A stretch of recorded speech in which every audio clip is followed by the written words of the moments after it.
Thank you for tuning in to this episode of Rock Talk with Jacqui Neal. We're talking with Brian Johnson, the singer of AC/DC, about growing up in a small village in England after World War II, his gift of singing and his love of music, which came early on in his childhood. It's all in his new book, The Lives of Brian. We talked about a lot more in our short amount of time together. I hope you enjoy. Here he is.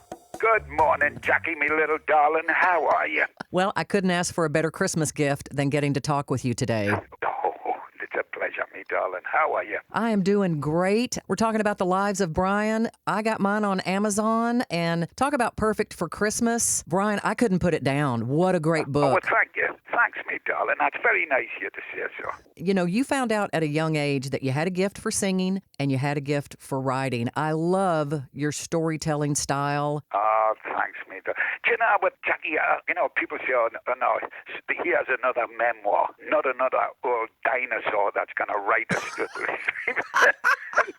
And I said... So I decided, I said, well, there were so many rumors knocking about different things. And I said, once I pop off, age had a lot to do with it. I'm knocking on now, getting older. And, you think to yourself, maybe I should put down the truth about what happened, And I started writing it, by hand. I did the whole thing longhand because it felt good to do that. And it made me remember stuff I couldn't think of. And the great thing is, I still had all my very good friends. I'm still friends with them now, guys who are bus drivers or just, went to work, and they're still my friends. And I think that was so important to have those people around you in the early days as well. And I wanted to be, you're right, Jacqui, I wanted to be a rock singer. Yeah. And how to do it. I was in a coal mining town or village, let's not call it a town, in the northeast of England, and the only way to get out of there was to be a good soccer player, or music could get you out of there. And the Animals had proved that, and they were our heroes at the time. And so basically I just wanted to write down all the ways that I had to do it. I wanted to just inspire people, really, Right. To say, hey, listen, you can do it. And, if you want it bad enough, it's there for you. But, oh, Jesus, I'm starting to sound like an advert. I'm sorry, I didn't mean to say that.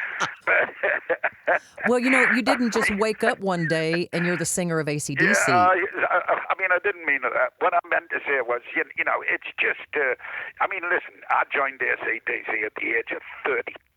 Mm-hmm. Now, that's crackers, especially in them days, It was just ludicrous, a lot of people would be sitting thinking, who's this guy? Yeah. Where'd he come from? But it goes way, way back. It goes back to a cold night in Torquay in England when I was doing a gig, and the opening act was an Australian band called Fang, and the singer was one Bon Scott. And after the gig, me and Bon, singers do, got together and had a few beers. We're sitting talking, and it was for undying friendship, and we never saw each other again. Yeah. But the thing was, if that one night the way it all links up, when he joined AC/DC, kept telling them about me, and about when he was in England, and there was a rock singer there that he really rated well, and so me thanks has to go out, and I'm still in touch with Bon's family. Oh. His brother Derek. We'll keep in touch, and it was a good time. When I met the boys, but it was a good time all the way to that point when I did meet them. There was a lot of adventures. Having to join the TA parachute regiment. Yeah.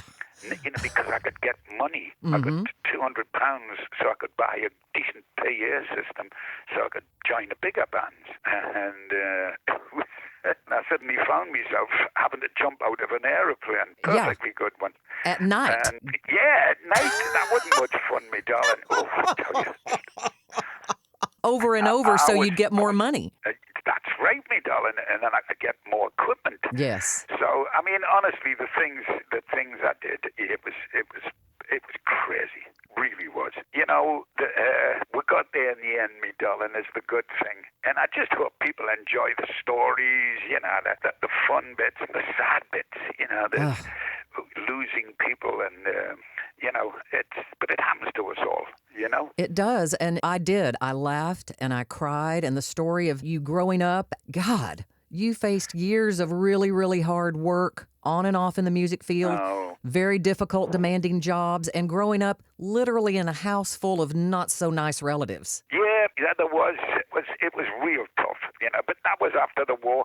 Everybody was suffering, up there. The good thing is we weren't classed as poor because everybody was.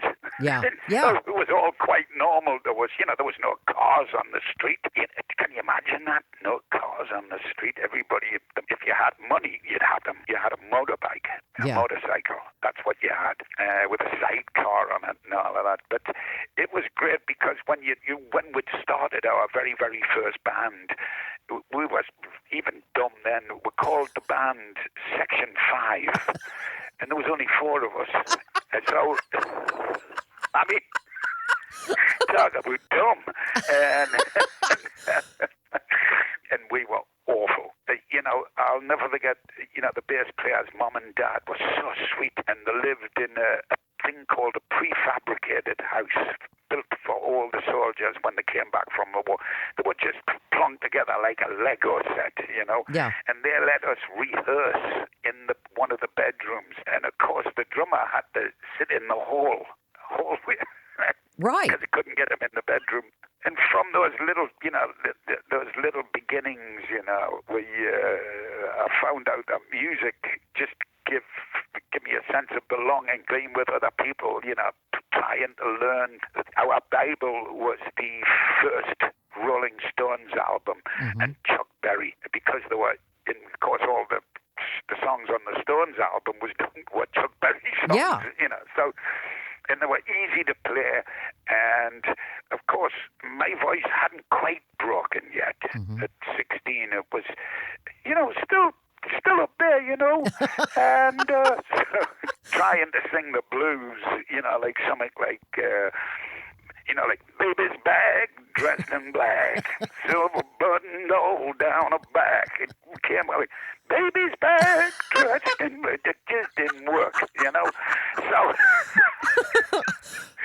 and I had to wait a bit before the old rough voice came, you know what I mean? And I could do stuff down there. But we thought we were fantastic. We were so proud when we finished. We learned one song. Boy, we wanted to play that song all day. And then, of course, we went to the first gig, and we had to go on a double-deck bus because nobody had transport with all our equipment. The drums under the stairs, sitting with all the amplifiers and stuff, and it was fantastic.